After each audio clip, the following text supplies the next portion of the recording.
Hi everybody, Kevin here. Welcome to the Claremont Classic Garage. We've been to the wreckers and got some crash parts for the old calibers, so let's have a go at it. So eventually, we're going to repair both quarter panels. But for now, all I want to do is get the bumper cover off, get the rebar changed, and get the bumper cover back on attached so it, doesn't look so awful. So let's get started. So first things first, in the jam here, there's 5 of these little push fasteners. Now, lucky for us, 4 of them were broken in the collision. There's only one that we actually have to take apart. So we'll get that out. And then in each side, there's a couple of screws into the inner fender. And you can see this one here, although it's gotten pulled right out of the quarter panel. Hopefully we can get that set back in there. Well, you can see there, the rebar sure got hammered in. The frame horns aren't bad. I'll be able to straighten them out. So let's get this old rebar off and see what we're up against. Our styrofoam thing, it could probably still be used, but it definitely took a beating. So we've got another one. We'll put the new one in. Okay, got the rebar off. It was a little bit of fun trying to reach a couple of fasteners. You can see the frame horn is a little banged up, but we'll be able to straighten that out. At least it's still sticky straight out. It's not bent down or anything like that. It's just a matter of getting these bolt flanges pulled back straight, and we can put our new rebar back on. All right, now that that's all off and cleaned up, I want to see how the hatch operates. It's still rubbing on something.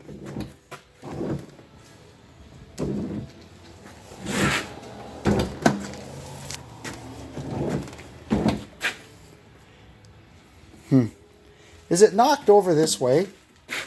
Hard to say. Anyway, it doesn't adversely affect it. It still opens and closes. I can work on that later. It's just a minor tweak on the hinges. So we got the frame horn pretty much straightened out. I'm going to grab the other rebar now and see if it'll go on. The rebar is back on.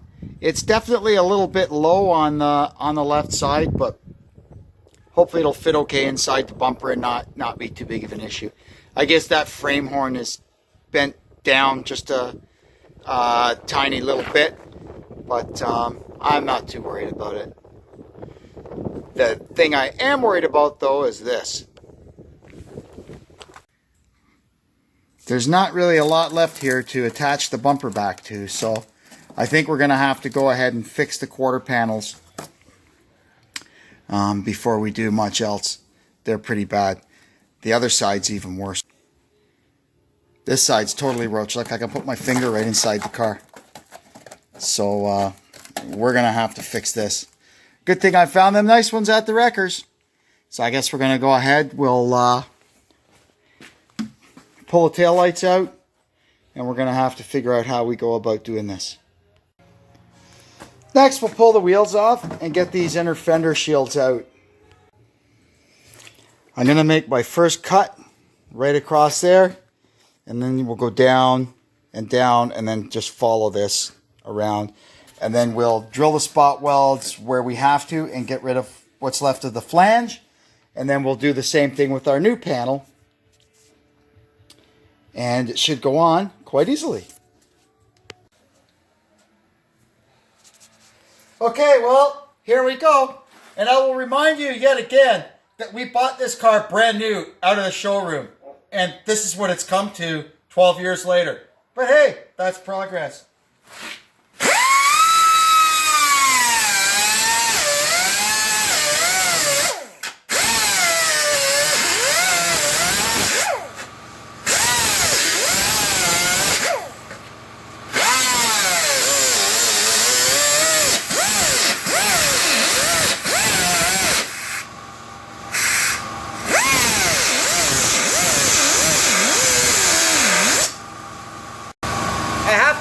I do a good job because the lady that's holding the camera right now loves this car more than she loves me. And I'm not making that up.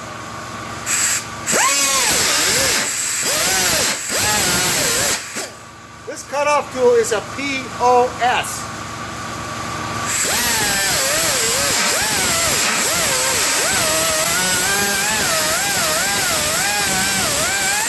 Or I don't know what the hell I'm doing.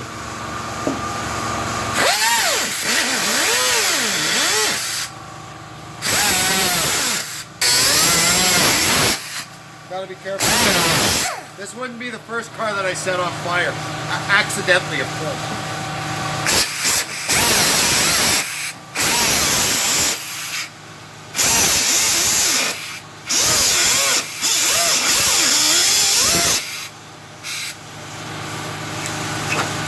Oh, there we go.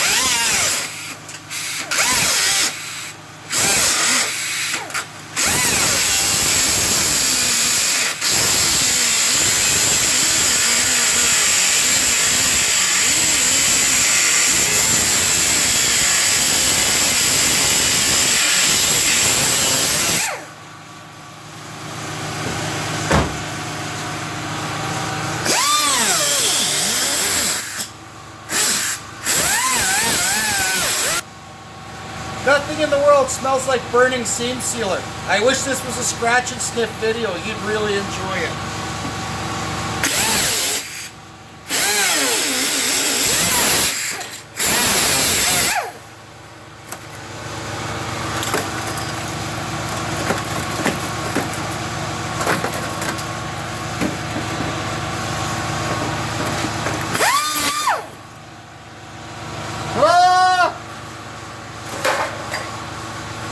I'm surprised Deb's not crying yet. It'll be okay, honey. We're going to fix it good. I guess I cut through that. This is part of the reason why these modern cars rot out the way they do. Look at this.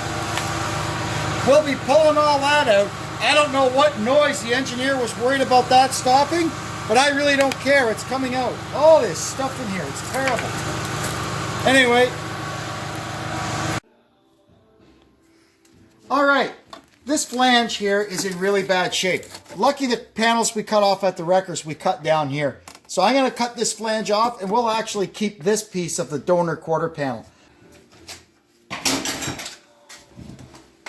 I'm not too sure about this blade either. It was in the bottom of the bin. It looks kind of discolored.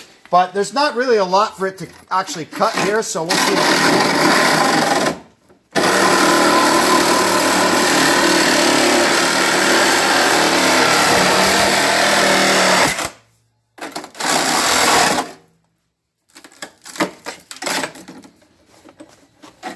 Kind of started going the wrong way on me.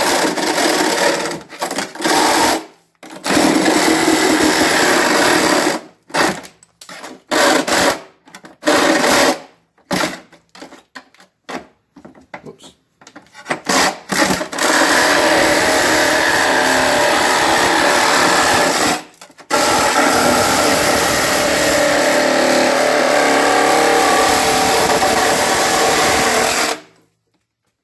Yeah, get this off.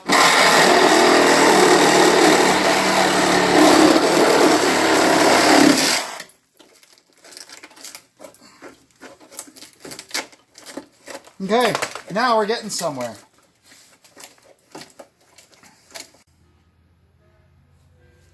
All right, now that I got the worst of this off with the Sawzall, I'm going to go with the cutoff wheel and just try and straighten it out a bit.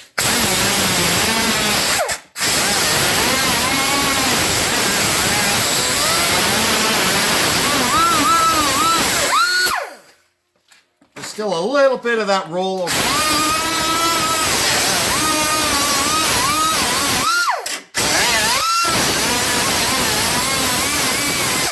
Yeah, that's good.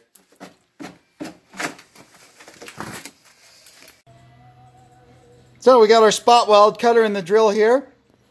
And we're going to drill out, I think we got 5 or 6 to drill out up here. And then we can get this little piece off. Alright, so once you got all your spot welds drilled, you just pull a little piece off. Ta-da! Now, I've got to go, we've decided we're going to go around the corner just a little bit and down, and then we'll drill the spot welds and get this piece off. And then we'll be ready to start trimming up our new panel to install. And here's our new one. It's even the right color. I wish I could get it on without wrecking the paint. Anyway, so we've got most of the trimming and everything done on this. I got to go ahead now, clean up, and deal with some scabs and surface rust and stuff. And then we could start trimming up our new panel to go on.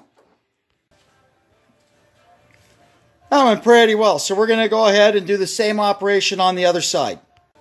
Except on this side, I've got the gas filler to deal with. So I'm going to get that out. It's just popped in this little plastic thing. I can just pop this off and push it in. And then we're going to cut it just right above there. Just like that. And we'll do the same job. So this side will end up being cut a little higher.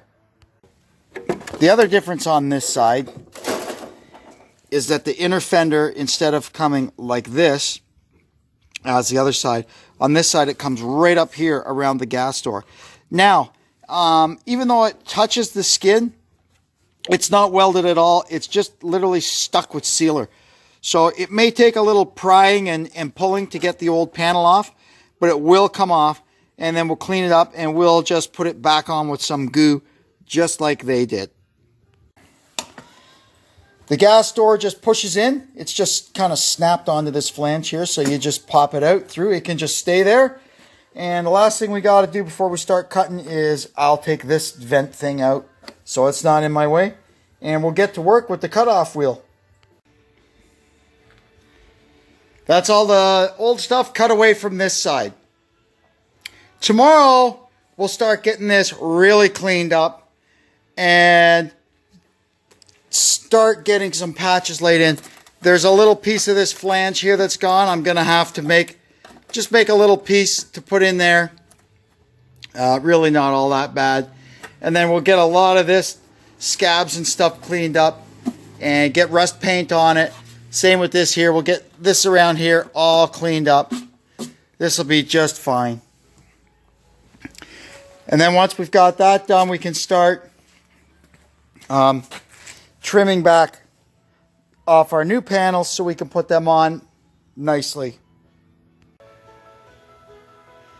So all in all, getting rear-ended wasn't all that bad. It kind of got me jump-started to doing this job that I've been meaning to do for a very long time. And I'll make my lady a very happy lady when her car is not all covered in rust scabs, because she loves this thing. And I feel very bad that I never got it oil sprayed and it all started rusting. Anyway, that's it for now. I think this probably ended up being a pretty long video, but for those of you that persevered to the end, I hope you got a laugh. And you are a witness of history of the very first guy that ever restored a Dodge Caliber. Keep that in mind and go down below and hit that subscribe button and the notification bell so you know when I'm doing more Dodge Caliber restoration videos. You can like this video, leave a comment, share this video out to the world. And until next time, this is Kevin checking out from the Claremont Classic Garage. Thanks and so long.